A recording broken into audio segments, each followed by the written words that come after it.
जागतिक मानवाधिकार दिनानिमित्तानं सिंधुदुर्गात हिंदू न्याय यात्रा काढण्यात आली होती।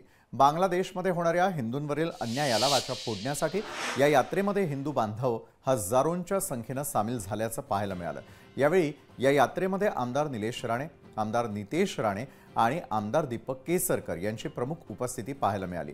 दरम्यान हिंदू न्याय यात्रेबाबत चर्चा करण्यासाठी आपल्या सोबत जोडले गेलेले आहेत स्वतः भाजपचे आमदार नितेश राणे। नितेश जी, लोकशाही मराठीच्या न्यूज प्लॅनेटमध्ये तुमचं खूप खूप स्वागत।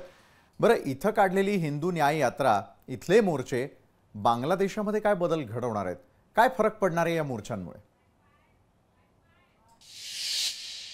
आज पूर्ण महाराष्ट्रामध्ये सकल हिंदू समाज महाराष्ट्र म्हणून प्रत्येक जिल्ह्यामध्ये जिल्हाधिकारी कार्यालयाला जाऊन मोर्चा काढून, मूक मोर्चा काढून तिथे बांगलादेशमध्ये राहणाऱ्या हिंदूंवर झालेल्या अत्याचाराच्या विरोधात आवाज उचलण्याचं काम या मोर्चांच्या माध्यमातून सकल हिंदू समाजाने आज केलेलं आहे।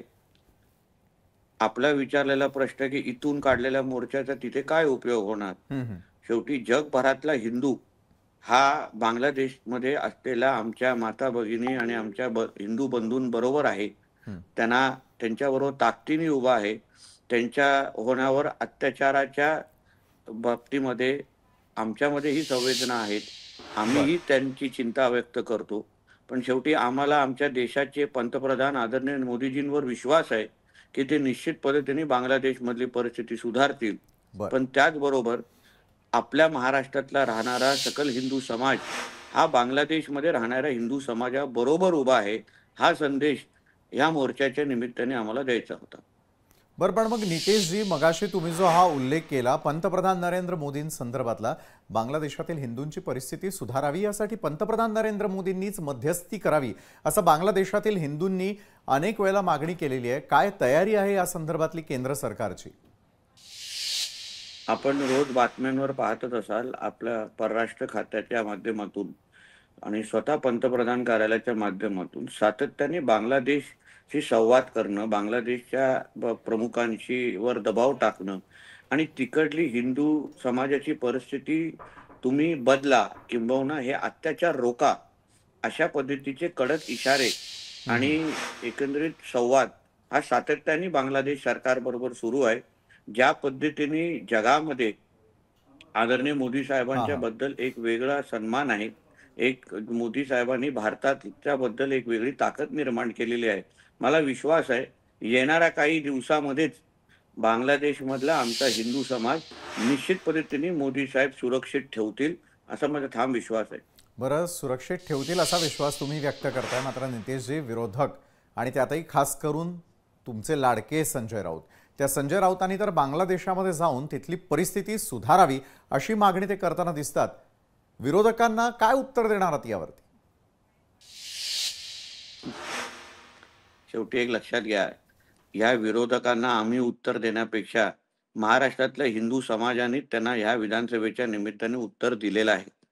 आज मोदी साहेबांनी जगात कुठेही हिंदू असेल तर त्याला माहिती आहे की देशाचा पंतप्रधान नरेंद्र मोदी जी आहेत आणि म्हणूनच त्याला भारताबद्दल एक वेगळं आकर्षण आहे, प्रेम आहे आणि एक विश्वास निर्माण झालेला आहे। म्हणून आमच्या विरोधकांनी एवढ्या वर्ष ते स्वतः काही करू शकले नाहीत, त्यांच्यामुळे बांगलादेशचा सोडा, राज्यातला आणि देशातला हिंदू समाज ह्याच महाविकास आघाडीच्या आणि इंडिया अलायन्सच्या लोकांमुळे किती अडचणीत आलेला आहे। कसं लव जिहाद, लँड जिहाद, वक्फ बोर्डच्या निमित्ताने फतवे काढणारे हे जे मुल्ले मौलवी आहेत, हे ह्यांच्या आजूबाजूला कसे मांडीला मांडी लावून बसतात, हे महाराष्ट्रातल्या हिंदू समाजाने नीट पद्धतीने पाहिलेलं आहे आणि त्याचमुळे महाराष्ट्राचा निकाल तुम्ही असं पाहताय। म्हणून विरोधकांनी हिंदू समाजाची चिंता करू नये, कारण का त्यांच्या नसानसामध्ये भरलेला हिंदू द्वेष त्याचमुळे जो आमच्या महाराष्ट्रातल्या हिंदू समाजाने ओळखला आणि म्हणूनच अशा पद्धतीचा निकाल दिलेला आहे। म्हणून हिंदू समाजाची चिंता आणि त्यांना सुरक्षित ठेवण्याचं काम आमच्या नरेंद्र मोदीजींचं सरकार पण करेल आणि आम्ही सगळे पण त्यासाठी सक्षम आहोत। बरोबर, नितेश जी, सक्षमता कितीही दाखवली तरी देखील थोडं मागे नाही, तुम्ही महाराष्ट्राच्या विधानसभा निवडणुकांमध्ये एक है तो सेफ है चा नारा तुम्ही लगावला आणि तो गाजला। पण आता राज्यभर निघणाऱ्या या मोर्चांमधून एक है तो सेफ ह्याचा प्रत्यय आणून देण्याचा प्रयत्न केला जातोय का? एक आहे तो सेफ आहे हा आमचं ब्रीद वाक्य हिंदू समाज म्हणून निश्चित पद्धतीने आहे. हां, कारण का शेवटी आपल्या भारतामध्ये जिथे 80 ते 85% हिंदू समाज राहतो.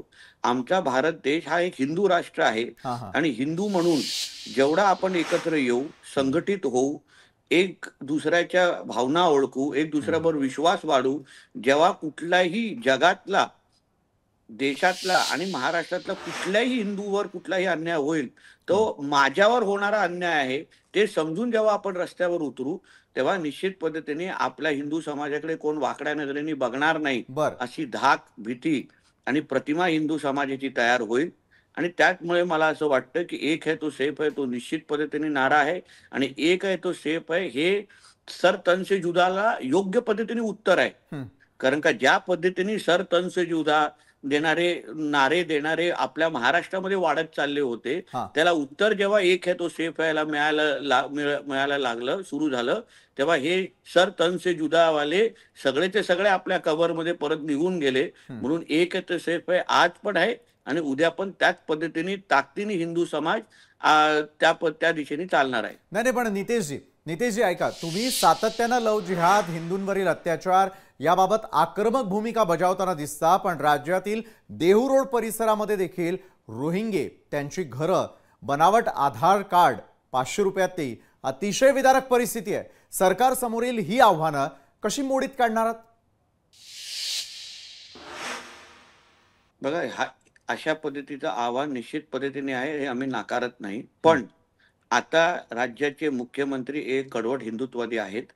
देवेंद्रजींनी गृह खातं 2.5 वर्ष अगोदर सांभाळलं, तेव्हाही मोठ्या प्रमाणामध्ये हं. उपयोजना ह्या बांगलादेश आणि रोहिंग्यांना, मुसलमानांना आयडेंटिफाय करणं हां. आणि त्या जागेवर ते कसे आले, कोणी आणले, त्यांना कोणी आधार कार्ड मिळवून दिलं, त्यांना कोणी त्यांच्या घरात पाणी, लाईट आणि हे सगळ्या व्यवस्था मिळवून दिली.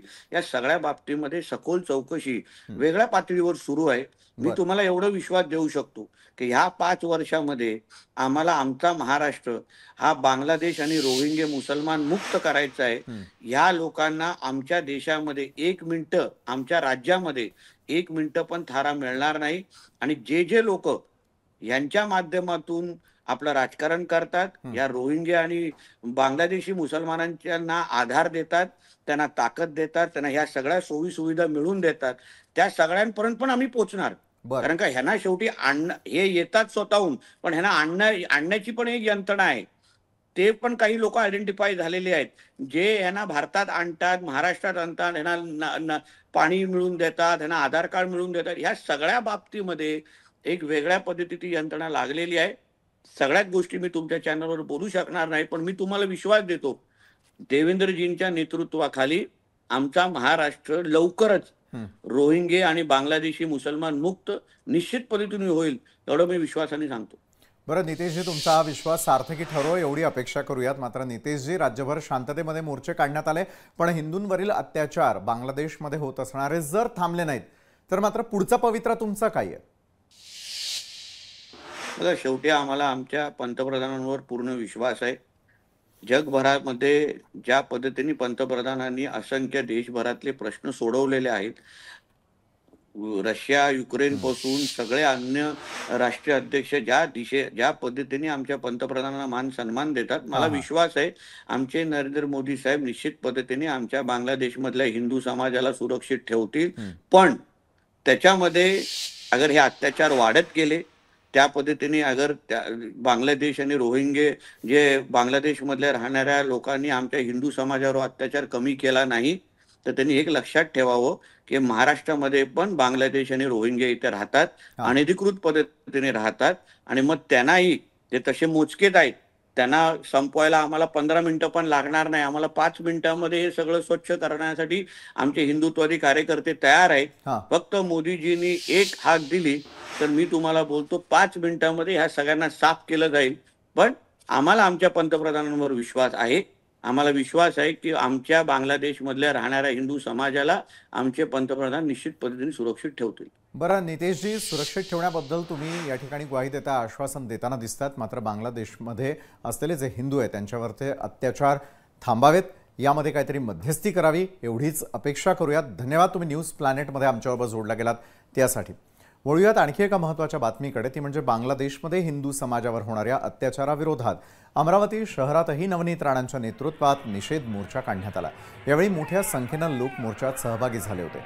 दरम्यान बांगलादेश सरकारनं 15 सेकंदांसाठी बॉर्डर उघडावी, या 15 सेकंदात त्यांना त्यांची लायकी दाखवून देऊ असा इशारा माजी खासदार नवनीत राणा यांनी दिलेला आहे.